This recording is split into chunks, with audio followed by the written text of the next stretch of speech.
পাকিস্তান এখন ঠিক করতে পারছি না যে মিটিং এ বসে কি বলবে।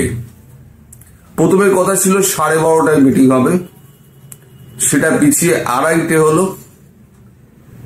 এখন শুনছি আরো দেরি হবে।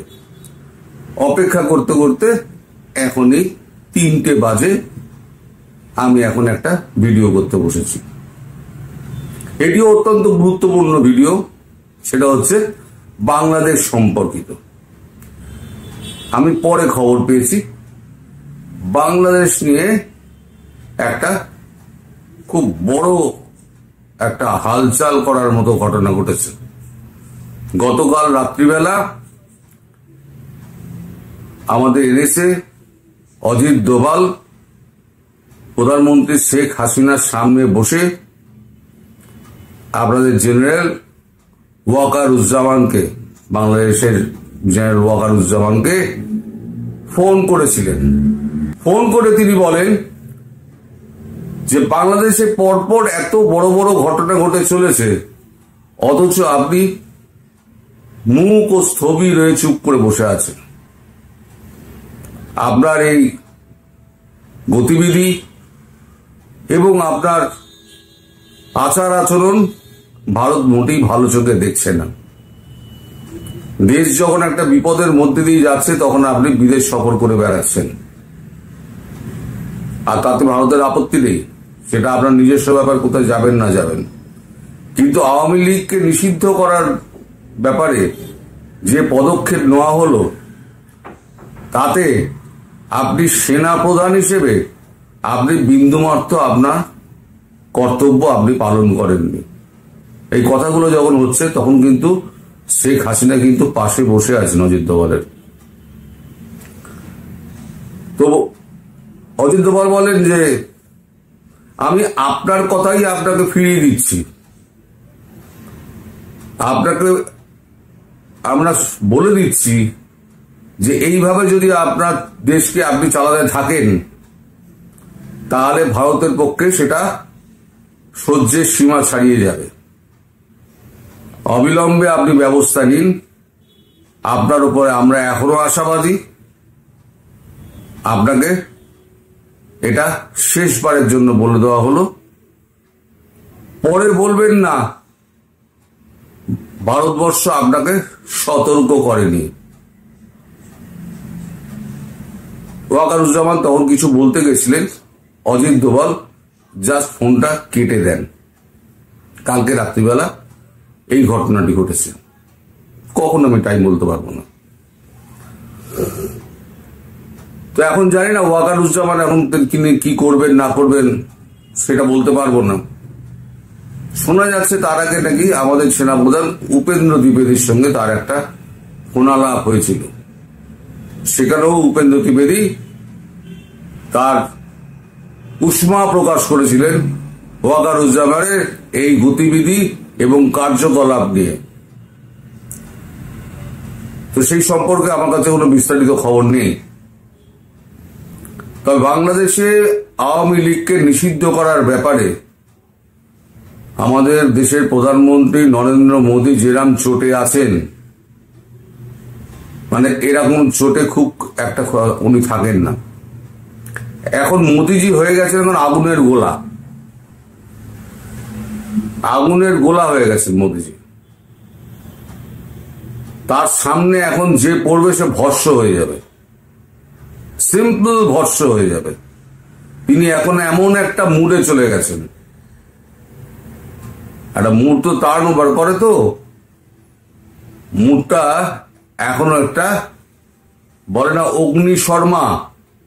নরেন্দ্র মোদী এখন অগ্নি শর্মা হয়ে আছেন, খড়গহস্ত হয়ে রয়েছেন। তার সামনে এখন যে পড়বে তাকে এখন কচুকাটা করে দেবেন। পৃথিবীর কারোর কথা শুনছেন না, সব পৃথিবী থেকে নিজেকে ডিসকানেক্ট করে দিয়েছেন। ট্রাম্প বলেছিলেন বন্ধু হিসেবে তার শর্ত রাজি হয়েছিলেন, গুলিগোলা বন্ধ হয়েছিল, ওরা গুলি চালাচ্ছিল, ভারত চালায়নি, কিন্তু এয়ার ফাইটিংটা হয়ে গেছে। তার মানে পাকিস্তান শেষ হওয়ার পর খুব সম্ভবত খুব বেশি দেরি করবেন না, নরেন্দ্র মোদী বাংলাদেশের ব্যাপারে সিদ্ধান্ত নিতে। তাই আগে ভাগে উনি অজিত দোভালকে দিয়ে একটা সতর্ক বার্তা বাংলাদেশের সেনাপ্রধানকে পাঠিয়ে দিলেন যে এখন বলে দিন, এখন যদি ঠিকঠাক হয়ে যায়, সব ঠিক করে নেয়, তাহলে পরে এখনো নিস্তার আছে, না হলে পরে বাংলাদেশের কোনো নিস্তার নেই। পাকিস্তানের এখন যা অবস্থা, পাকিস্তানের তো খাটিয়া খাড়া হয়ে গেছে। এখন এয়ার ডমিনেন্স পুরো একদম ভারতের, মানে এডি সিস্টেম পুরো ধ্বংস হয়ে গেছে। এডি সিস্টেম মানে এয়ার ডিফেন্স সিস্টেম পুরো ধ্বংস হয়ে গেছে। ভারতের পাইলটরা এখন চা খেতে খেতে উড়ে গিয়ে দামাদ্দাম মেরে আসছে। সারগোদার মূর্খারে যে ঘটনা ঘটিয়েছে, তারপরে পরমাণু যেখানে লাগানো ছিল, লোকানো ছিল, সেই জায়গায় মেরে কিরানা পর্বত, তার ভেতরে গুহার মধ্যে পরমাণু বোমা ছিল। সে পর্বত বিল্ডিং সমস্ত ধ্বংস করে দিয়েছে, সব তলায় নেমে গেছে। সেখানে এখন যাওয়া খুব মুশকিল, আর যদি যায়ও তাহলে পরে ওখানে 1000 বছরের মধ্যে কেউ ঢুকতে পারবে না, এত রেডিয়েশন 1000 বছরের মধ্যে।